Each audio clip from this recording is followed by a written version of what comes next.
Prof, ini lagi rame juga nih Prof soal hak angket. Iya.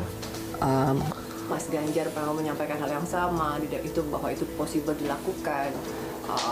Prof Mahfud termasuk juga Mas Anies dan lain-lain.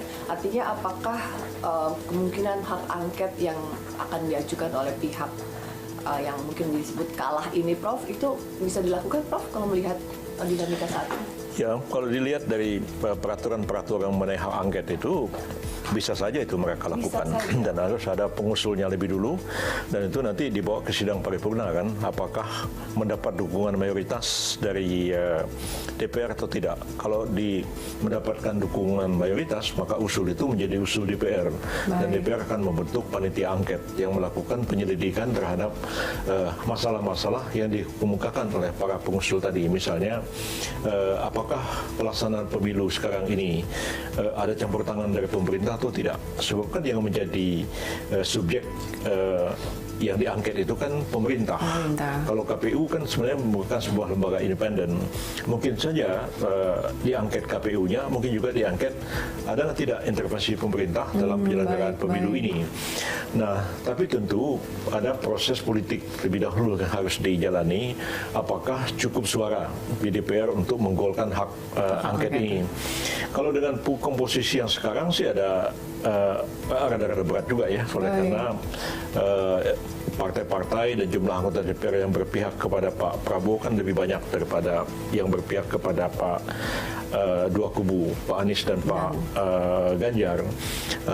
Karena itu kita harus melihat juga dinamika yang terjadi dalam beberapa hari ini ya, pertemuan antara Pak Jokowi dengan Pak Surya Paloh ini ada apa? Apakah sinyal akan menarik kubu Pak Surya Paloh ini bergabung ke pemerintah atau bagaimana? Ya, kita tahu bahwa di kubu Pak Anies itu kan ada PKS dan ada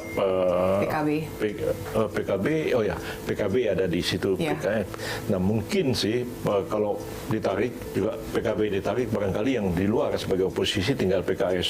PKS dengan PDIP sebenarnya menjadi kecil kemungkinannya untuk hak angket itu berhasil digolkan di DPR.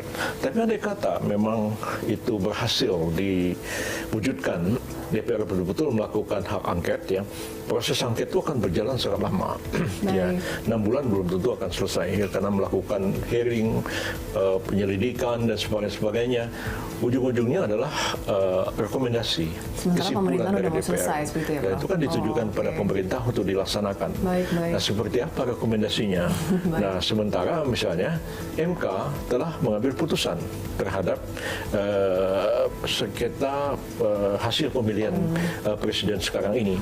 Makanya saya pikir kalau ini dibawa ke MK, putusan MK itu kan final and binding. Ya, putusan itu final dan kemudian mengikat. Kalau angket itu hasilnya adalah rekomendasi. Melakukan ini, sementara putusan MK-nya sudah keluar lebih dulu yang mengatakan ini adalah final and binding.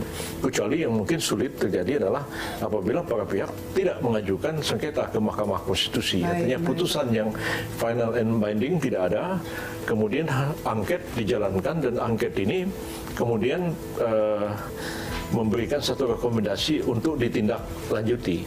Tapi itu pun sebenarnya sangat tergantung juga kepada apa yang diberikan, apa yang direkomendasikan angket terhadap KPU. Karena kan KPU telah mengambil satu keputusan dan apakah keputusan KPU itu bisa digugurkan dengan hak angket kan tentu tidak sama sekali. Dan keputusan KPU itu akan dijadikan acuan oleh MPR dalam melantik dan mengambil sumpah presiden wakil presiden terpilih.